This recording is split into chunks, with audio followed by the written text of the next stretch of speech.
Selain zakat, infak, dan sedekah, umat Islam juga mengenal institusi wakaf.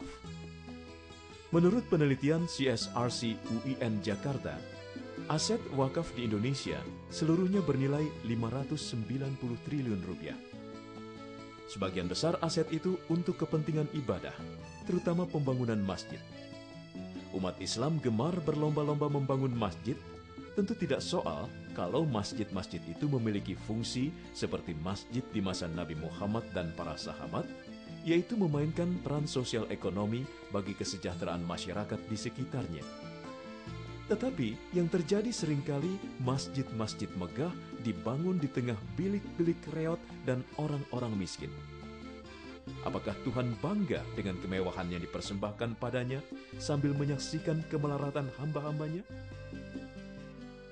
Tidak semua masjid berasal dari wakaf orang-orang Islam.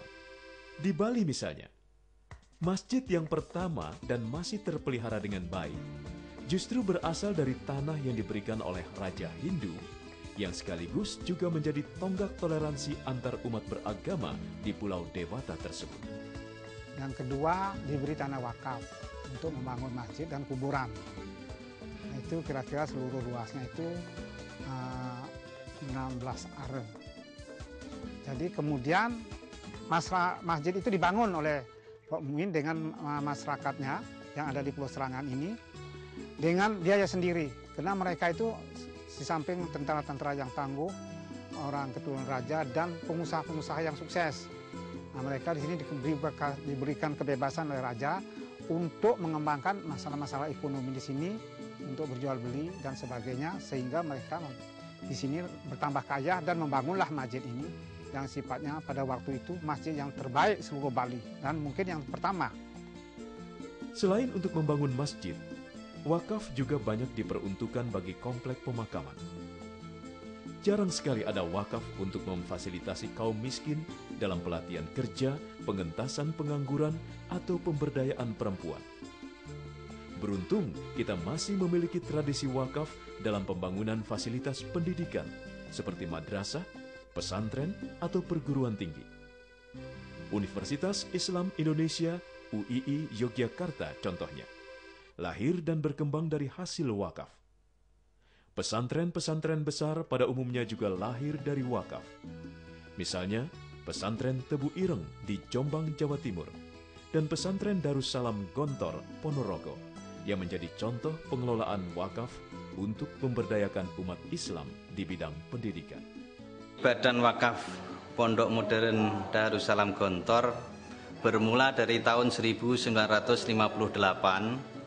bahwa pimpinan Pondok Modern Gontor tidak mau kalau beliau meninggal, pondoknya ikut meninggal.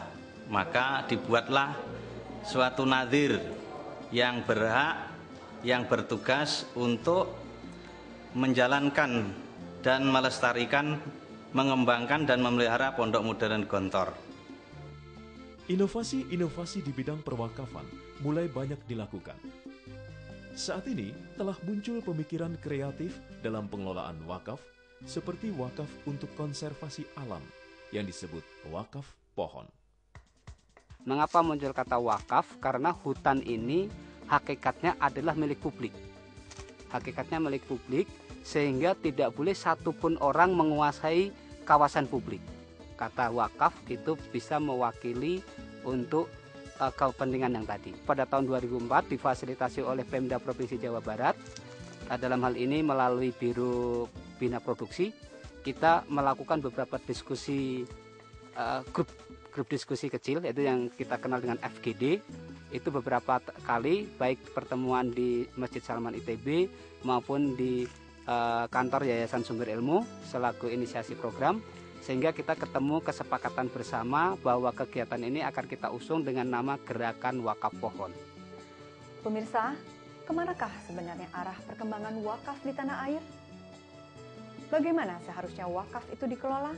Dan apakah secara syariat sudah tercapai tujuannya, yaitu kemaslahatan umum? Kita simak jawabannya. Di Indonesia kan wakaf itu kebanyakan dalam bentuk aset mati. Jadi apakah dia dalam bentuk sekolah